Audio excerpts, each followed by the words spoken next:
বিসমিল্লাহির রহমানির রহিম। আমি কষ্ট মামা, ড্রাইভার অ্যান্ড এলিয়েন। এলিয়েন কেন বললাম? ড্রাইভারদের তো ভালো কেউ চোখে দেখে না, তা আমি আমার নিজের পদবি দিয়েছি এলিয়েন। আমি একজন এলিয়েন। তা আমি এলিয়েন দুইটা কথা বলবো, ভালো লাগলে কথাগুলো শেয়ার করবেন, ভালো না লাগলে করবেন না। এয়ারপোর্টে আসছিলাম কিছু বিদেশি রিসিভ করার জন্য। এরা বাংলাদেশে আসছে বিজনেস করার জন্য।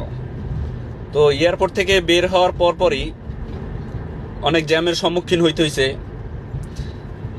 জ্যামের সম্মুখীনের সাথে সাথে আপনার কিছু হিজড়া এবং কিছু ডেন্ডিখোর মহিলা এরা খুব ডিস্টার্ব করতেছে এই বিদেশিদের গাড়ির সাইডে।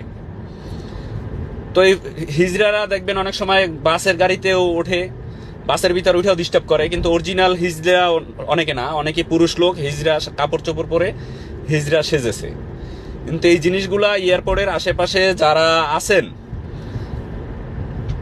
আইন শৃঙ্খলা বাহিনী এয়ারপোর্টের আশেপাশে যারা আছেন, এই জিনিসটা ফলো করবেন এবং ক্লিয়ার করার চেষ্টা করবেন। কারণ আমি দেখেছি পুলিশ দাঁড়ায় আছে, কিন্তু আপনার এই হিজড়ারা, ডেন্ডিখোর মহিলারা অনেক যাত্রীদের, তারপরে এই ফরেনারদের ডিস্টার্ব করে। এই ফরেনাররা কিন্তু বাংলাদেশে আসে বিজনেস করার জন্য। এই বিজনেস, তা এরা এই দেশের ভারসাম্য ক্ষুণ্ণ হয়। তারা এয়ারপোর্ট থেকেই যদি একটা ধারণা নিয়ে ঢোকে শহরের ভিতরে যে এই দেশের পরিস্থিতি কি। আমি একটু আগে যে বিদেশিদের নিয়ে আসছিলাম, এই বিদেশিরা ইংলিশে বলতেছিল যে ইজ ভেরি ব্যাড, ঠিক আছে, আরও ইংলিশে অনেক কিছু বলতেছিল। তা আমি বুঝতে পারছি যে এরা খুব ভালো লাগে না এটা, জিনিসটা এনাদের কাছে।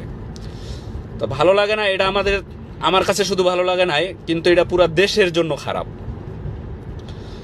তো এই জিনিসটা ঠিক না। যারা আইন শৃঙ্খলা বাহিনী আছেন, আমি মনে করব এই জিনিসগুলো তারা দেখা উচিত।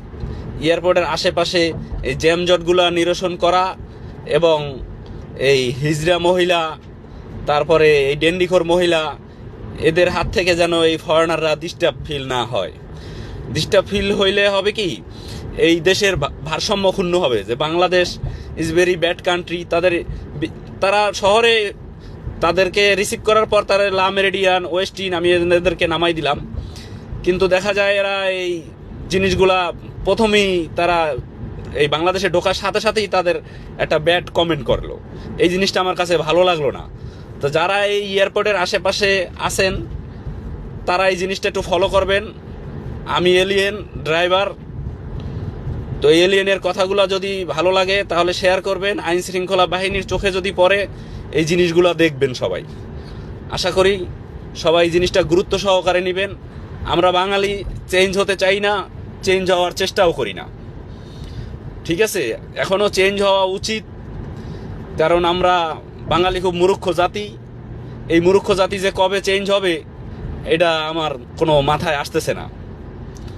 আর হিজলাগুলা অনেক পুরুষ লোক, তারা শাড়ি কাপড় পরে হিজলার ভান ধরে বাসে ওঠে, মা বোনদের ডিস্টার্ব করে। মা ছেলে এক জায়গায় বসে আছে, তারা খুব খারাপ খারাপ আচরণ করে, মেয়েদের বডিতে হাত দেয়। এই জিনিসগুলো আমি অনেক দিন দেখেছি।